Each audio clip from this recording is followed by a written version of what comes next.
दोस्तों, आज के इस वीडियो में हम आपको बताने जा रहे हैं कि आलस्य क्या है, आलस्य क्यों आता है, आलस्य को खत्म कैसे करें। दोस्तों, अगर आप भी अपने जीवन में आलस्य के कारण बहुत परेशान हो गए हैं, आलस्य की वजह से आपका काम में मन भी नहीं लगता है, तो ये कहानी आपकी समस्या का समाधान है।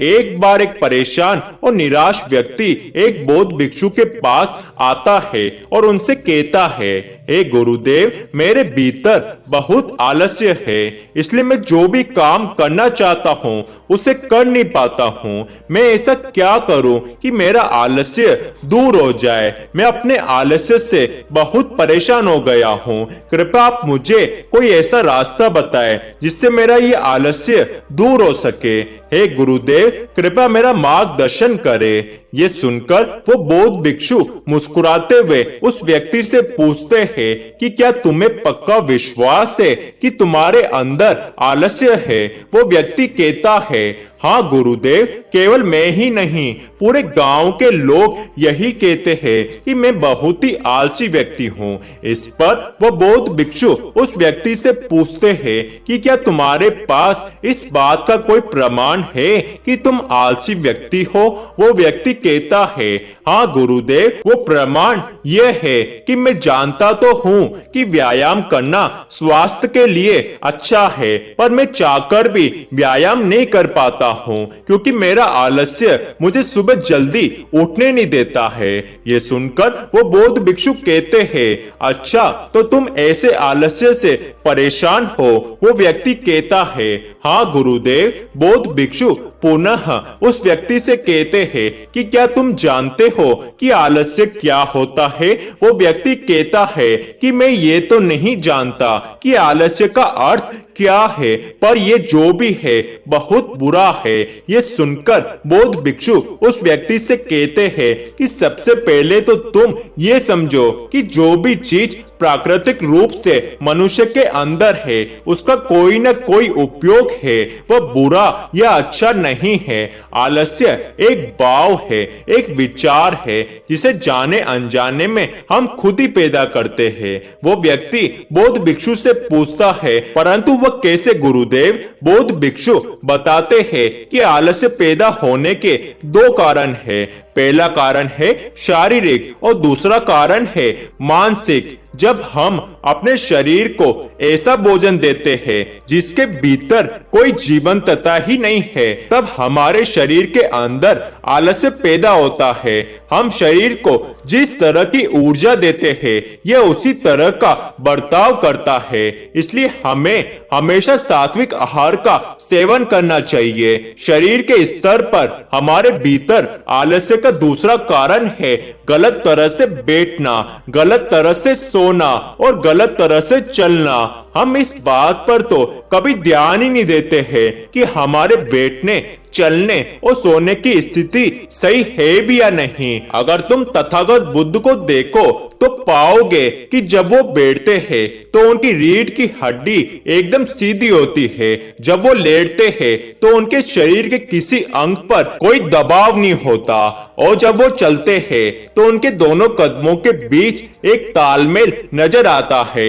ये जरूरी नहीं है कि कोई बुद्ध से कुछ सुनकर ही समझे। अगर कोई समझना चाहता है तो उन्हें ध्यान से देखकर भी बहुत कुछ समझा जा सकता है। शारीरिक स्तर पर आलस्य का एक कारण और है, और वो है सुबह जल्दी ना उठना। वो व्यक्ति कहता है, हाँ गुरुदेव, सुबह मैं जल्दी उठ ही नहीं पाता हूँ। बौद्ध भिक्षु मुस्कुराते हुए उस व्यक्ति से कहते हैं कि तुम सुबह तभी जल्दी उठ सकते हो जब रात को सोने का सही समय निर्धारित कर लोगे। प्रत्येक व्यक्ति को अनुशासन का पालन करना चाहिए क्योंकि अनुशासन हमारे जीवन में संतुलन लाता है। ज्यादातर लोग जीवन में अनुशासन को बुरा समझते हैं क्योंकि उन्हें लगता है कि अनुशासन उन्हें बांधता है, जबकि सच्चाई तो यह है कि अनुशासन हमें बांधता नहीं है बल्कि हमें मुक्त करता है। अब वह व्यक्ति बौद्ध भिक्षु से पूछता है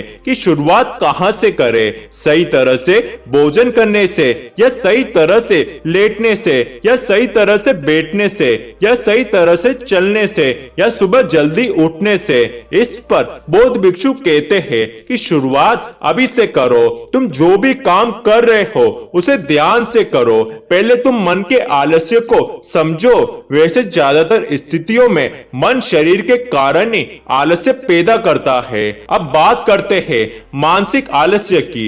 मानसिक आलस्य का पहला कारण है हमारे पुराने गलत विश्वास। हमें लगता है कि पिछली बार भी हम ये काम नहीं कर पाए थे और इस बार भी हमसे ये काम नहीं होगा। हम इस बात को नहीं देखते हैं कि पिछली बार में और इस बार में बहुत अंतर है। अब मानसिक स्तर पर हम वो नहीं है जो हम पहले थे। अब सब कुछ बदल चुका है। जब हम अपने आप को काबिल नहीं समझते हैं तो आलस्य हम पर हावी हो जाता है। मानसिक आलस्य का दूसरा कारण है छोटी सोच वाले और आलसी लोगों का साथ करना। कभी कभी ऐसा होता है कि आलस्य हमारे अंदर नहीं होता है पर वह दूसरे लोगों से हमारे भीतर आ जाता है। ऐसा इसलिए होता है क्योंकि हम आलसी लोगों की संगत करते हैं। वह व्यक्ति कहता है, हाँ गुरुदेव, ये बात तो सत्य है और मैंने भी इससे अनुभव किया है।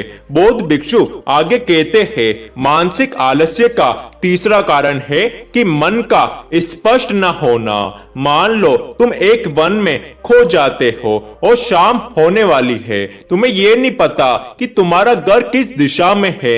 ऐसी स्थिति में भी क्या तुम आलसी बनकर लेट जाओगे या घर की तलाश में निकल पड़ोगे? वह व्यक्ति कहता है कि मैं घर की तलाश में निकल पड़ूंगा। बौद्ध भिक्षु पूछते हैं कि प्रयास करने के बाद भी तुम्हें तुम्हारे घर का रास्ता नहीं मिला, तब तुम क्या करोगे? वह व्यक्ति कहता है कि मैं फिर भी तलाश में लगा रहूंगा क्योंकि मेरे पास उसके अलावा और कोई विकल्प ही नहीं होगा। बौद्ध भिक्षु उस व्यक्ति से कहते हैं कि मनुष्य के मन को आलस्य तभी पकड़ता है जब आदमी के पास कई विकल्प होते हैं।